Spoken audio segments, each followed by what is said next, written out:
I guess I should turn my mic up. Wow, what a disgusting freaking period. Well, hey, he went through surgery. He's going through chemo, but he's here, and you gotta love him. So please say hello to Mr. Lance, the Drop, the Scott. Hey, Lance, how you doing, buddy? Hey, Guy. It's nice to be back on. It's been about a month, I think. Yeah, and you know what? You're always welcome here. All you got to do is tell me, and you're on. You know that, right? Yep. Hey, that was a horrible period. That was an absolute horrible period. You took, and this is get 4 shots in 17 minutes. They're not getting through the neutral zone. They're not sustaining any pressure within the offensive zone. Right? It's not defensive play. Everyone's going to go, oh, our defense let in another goal. It's not defensive play, right? No, I don't think that goal had a lot to do with defensive play. I did see a few times where they were caught standing around a little bit, which gave Pittsburgh some opportunities. But overall, I don't think it was a bad defensive period. I think Parayko didn't play real well. And up until that last bonehead penalty taken by Scandella, I thought he had a really good first period. But I thought it was pretty even for the first 5-6 minutes. And then you could see Pittsburgh start to chip away. And I think about 12 minutes in, 11 minutes in, you could really see Pittsburgh start to take over and really get more pressure on Huso. And it's just the Blues. I'm in with you. If the Blues are going to make a move, I think it needs to be offensively and not defensively. And people are going to go nuts. Well, they just scored 7 goals the other night against the Predators. Yes, I understand that, but it's too much feast or famine with this team. It's either 5 goals or 1 goal, 6 goals or 2 goals. There's not. And you saw my comment before the game. They are not consistent, and inconsistent teams do not win in the playoffs. Well, Tammy goes, we need to score in that 5-3. The problem here, Tammy, that's not something you practice a lot of, and everyone's going shoot. They took 4 shots in what, 4 minutes, almost not even 4 minutes, in 3 minutes, or a little over 2.5 minutes of power play time. That's not bad. 4 shots in 2 minutes of power, 2.5 minutes of power play time is not bad at all. I'll take that. Yeah, right? Me too. I'll take about 3 minutes. Okay, 3 minutes of power play time. Still, I'll take that.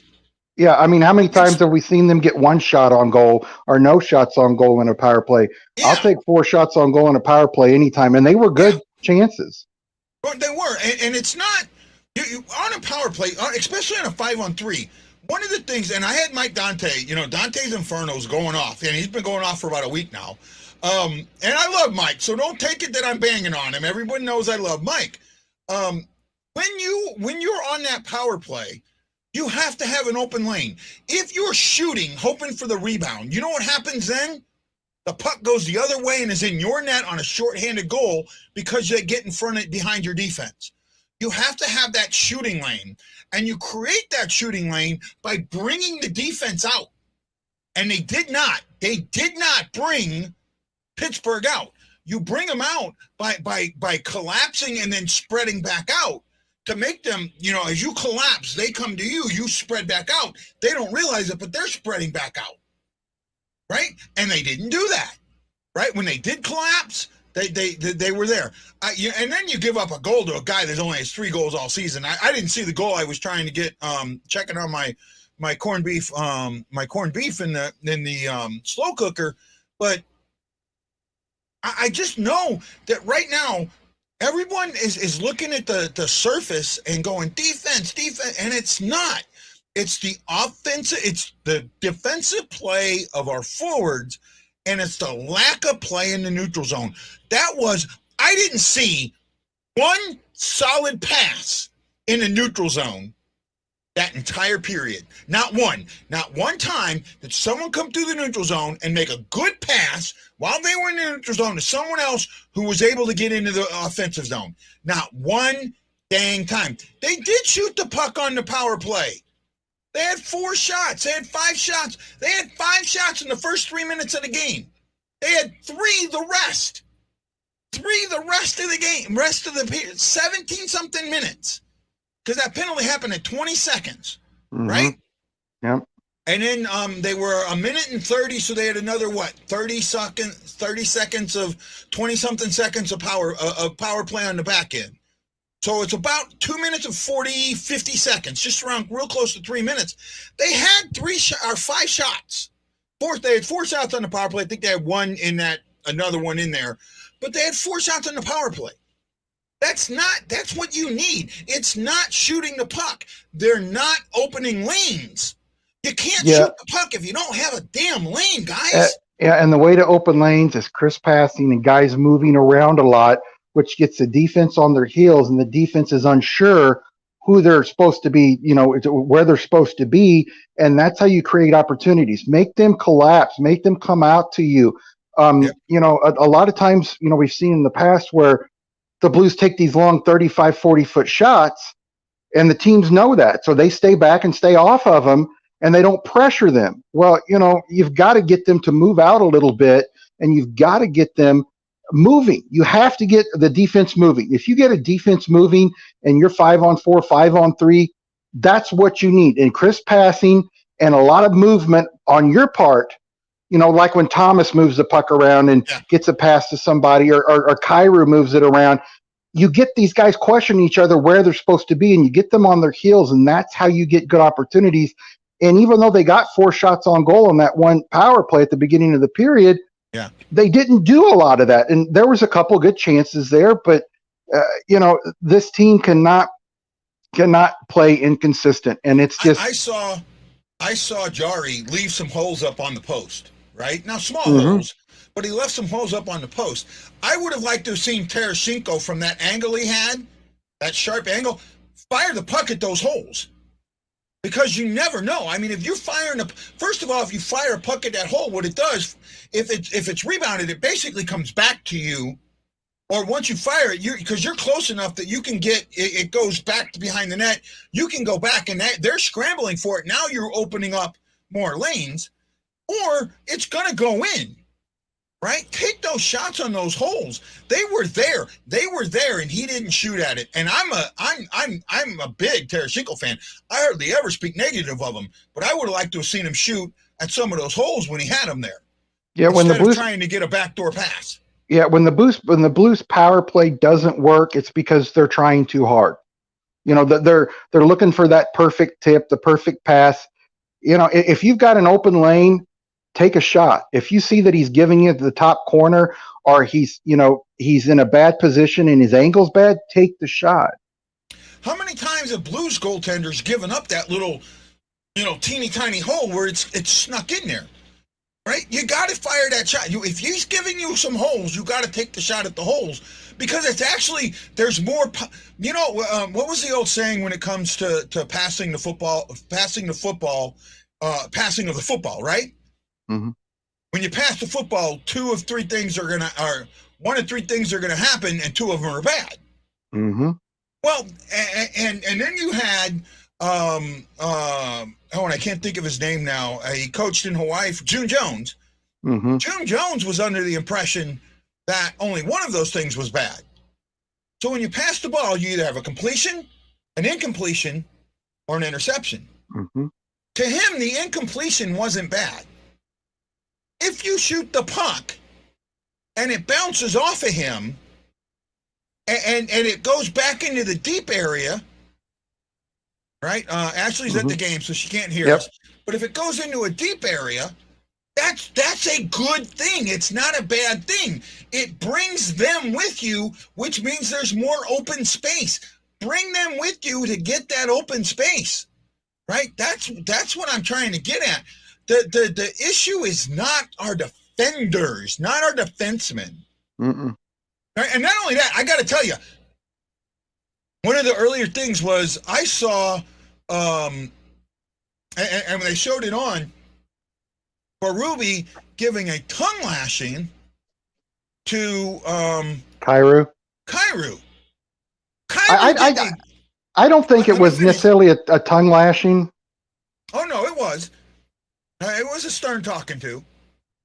But Kyrou did the exact same thing that I saw O'Reilly do, that I saw Perron do. Everyone did it, yet why are you yelling at the kid for doing it? The guy that you should be getting on for doing it is O'Reilly, Perron, Steen, or not Steen. Oh Sog. man, I'm so flustered I can't even spit out his name. The other guy with an S. Um, The guy we Scandella. got from Philly. Oh, God, I can't think of it either. Shin, Yeah. right? Shin.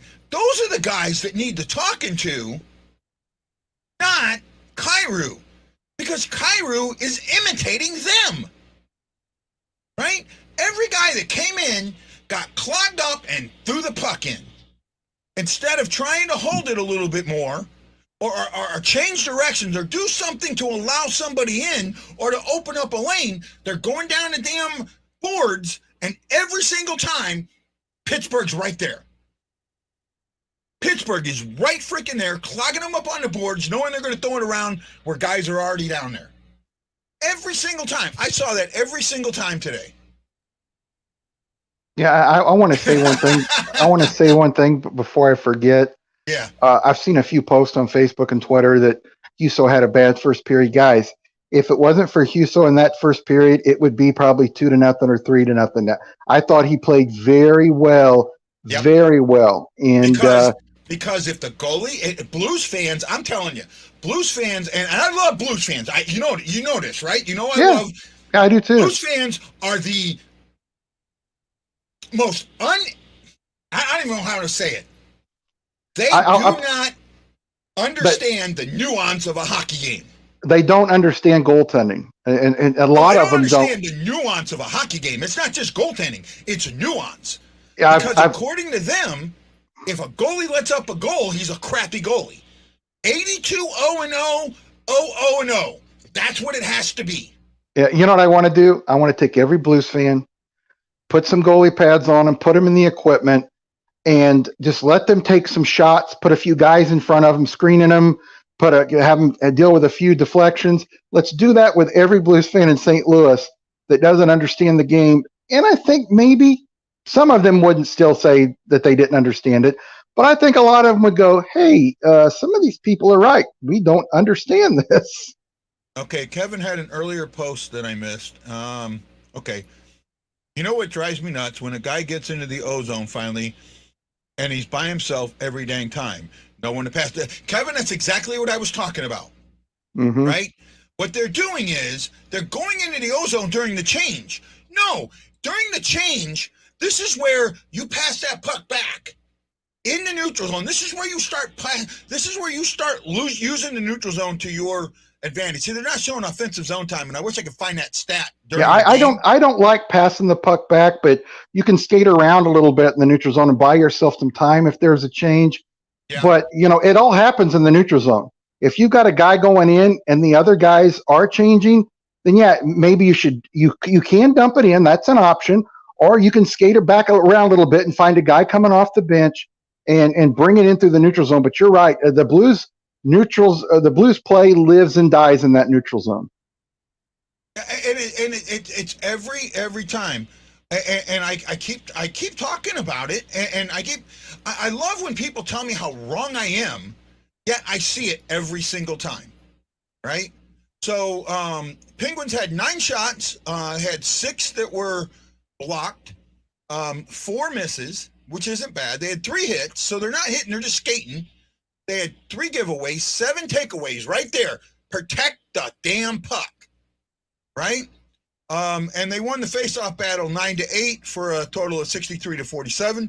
Blues had 8 shots, 2 were blocked, 4 misses, not bad. 13 hits. Stop hitting and control the puck. They had 1 giveaway, which finally is a good number, and 5 takeaways. Get in on that puck. Take the puck off their stick. And we talked about that. Now, I think that's kind of even up on any other numbers. We had the hooking penalty by Scandella. It happens. It happens. Delay a game, puck over the glass, the high stick by Carter and Letang. Other than that, it's right now. You've got to come out in a second and play your best game you've ever played. Yeah, let's hope they have a big second period like we've seen in this year. For the most part, and Except the last the week or so. yeah, the thing about this Pittsburgh team, they're not going to beat you into submission. No. So I agree with being physical with people, but with the Pittsburgh team that's pretty much offensively talented, that they don't score as many goals per game as the Blues do per se. Yeah. But when they're on, they're really, really good. You can still be physical with them, but open it up offensively a little bit. You don't want to get in a track meet against them, but you still want to open it up a little bit. When you were talking about the consistency, right? A lot of teams, when you think consistency, you think of the screen as being, the top of the screen being the teams at the top of the league, the bottom of the screen being the bottom. That's not what I'm talking about. When you're thinking about consistency, you're looking at something, in the middle, some type of middle style play. Well, the Blues are up here, and instead of playing like this, they're playing more like this. Yeah, they're it's such a high team. Yeah. Their highs aren't that high, but their lows are much more lower. They need to shorten that lows up, and then it's like you and I have said for years now. This team's very talented. This team can beat anybody any night if they play their game. When they don't play their game, man, they look really bad. Right? No, it does. And now I got to ask you: are you going to be able to come back for the second? I might be able to. Go ahead and send me a link. Okay. Yeah, I will. Do you think the Blues should make a trade, or you think it should stand pat? Personally, I just right now, because of their inconsistencies, I don't see them as a cup contender. Number one. Number two, unless this player is just a big time player, that doesn't cost you a lot, which doesn't happen very much. I don't want them making any changes. I really don't. And if they do, find somebody that's a good offensive player. Just don't give up a lot, because you've seen what the Avalanche are doing, and the one trade with the Ducks, I think that's a decent trade. The other one with the Wild, to get Yost, that's a wash. Those two guys are pretty even to me. Yeah. So I see a lot of Blues fans wigging out because the Avalanche are making so many trades, and people saying because they're making trades, they're going way ahead of the Blues. No, guys, it's not how it works. They never win. They never work. Those trades never freaking work. Never. I had to go back. The closest I could come to a deadline style trade that may have brought a team a cup was 1988, 87, when Brett Hull came to St. Louis, and the couple of guys that we sent to Calgary were enough to put them over, but they weren't in control of it. Okay, guys, game's back on. We'll see you then. Aloha!